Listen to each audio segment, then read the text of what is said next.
So I had to build a glider with two pieces of balsa wood. Naturally, I CAD'd them both in SolidWorks and then started messing around with them.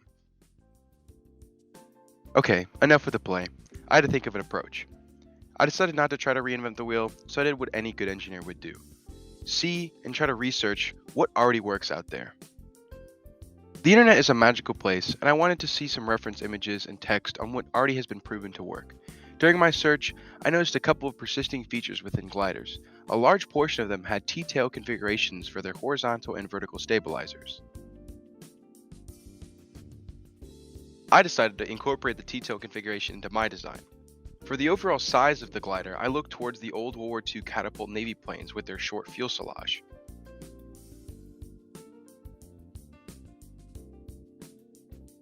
I looked up videos of these World War II planes getting launched off the ships with the catapult. I realized that I could throw as hard as possible to kind of emulate that catapult action. With the fuselage length and T-tail configuration decided, I now looked into some main wing designs. For this, I looked up some balsa wood gliders because I couldn't really create an airfoil, so I wanted to see what other people made with a thin airfoil design.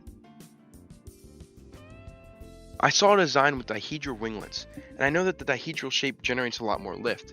I thought that this extra lift would be perfect for a glider. I used CAD to model everything and then put it in assembly for an initial design. The design met all the basic requirements. It was 16 by 60 inches, it was to be hand thrown, and had no propulsion. For the materials, I was just going to use the balsa wood given to me. For the wing shape, I had the straight wing with the dihedral winglets. As an alternative to the winglet design, I made a swept wing with elliptical ends just in case it was hard to manufacture. For the wing placement, I actually used the center of mass function in SolidWorks and placed the wing so that the center of the wing correlated with the center of mass. I was already leaning towards the T-tail configuration, so I did a little bit more research. It turns out that this configuration ensures that the air passing over the horizontal stabilizer is not manipulated by the main wing or the fuselage. Now that everything was CAD'd, I headed to the Aero makerspace to manufacture my glider. This is where I got a glimpse of what it's like to be a manufacturing engineer. It's a lot of realizing that CAD models are not simply replicated and having to make sure that there's a compatibility between your CAD software and your CAM software. When I went to laser cut my T-tail parts, they were scared very peculiarly. I believe it was a units mismatch by AutoCAD. But working with the staff of the makerspace, we scaled down the parts so it would fit into the wood that we were cutting from. Sadly, this meant that there was a little bit of a discrepancy between the dimensions of the part created and the part designed. To cut out the main wing and T-tail parts, I used a laser cutter. After that, I decided to go for the alternative swept wing because the wing that I had previously designed was too structurally unsound.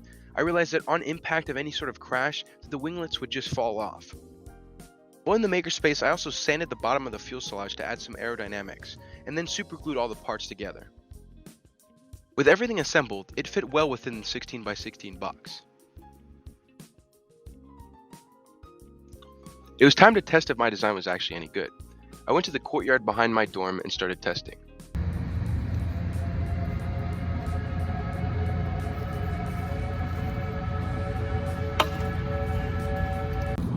Okay, well this is what the main issue is I see a lot of times, and I think it's because I went for this T wing, which is supposed to be up here, and it seems like a lot of the times that when it crashes like on its nose, that it just kind of shoves off, which I've been trying to glue it. I put this, which is just a coffee stir. I might try to get another one and try to extend it up because it just helps get some support, but we'll see. I ended up finding a stick on the ground and gluing it to the tail to provide extra support. As you can see, there's a coffee stir on there which helped, but the break kept happening a little bit above that, so that's why I added the stick. In the next couple tests, I added Play-Doh to the front and the right of the glider in order to straighten out the flight. I was able to approximate the center of mass by balancing the glider on my finger.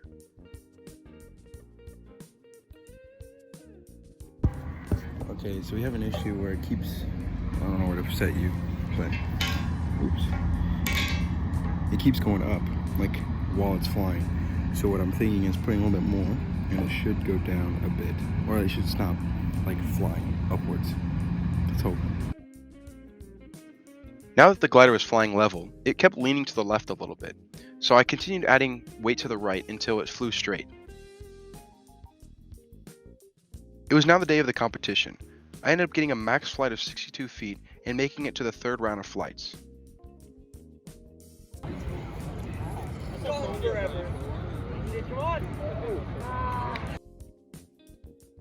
Now with the competition concluded, it's now time to do some calculations and have some closing remarks. Here are the calculations for coefficient of lift, and the calculations for induced drag and total drag. Finally, the ratio between the two, which came out to 13.4. This was the final design for the glider.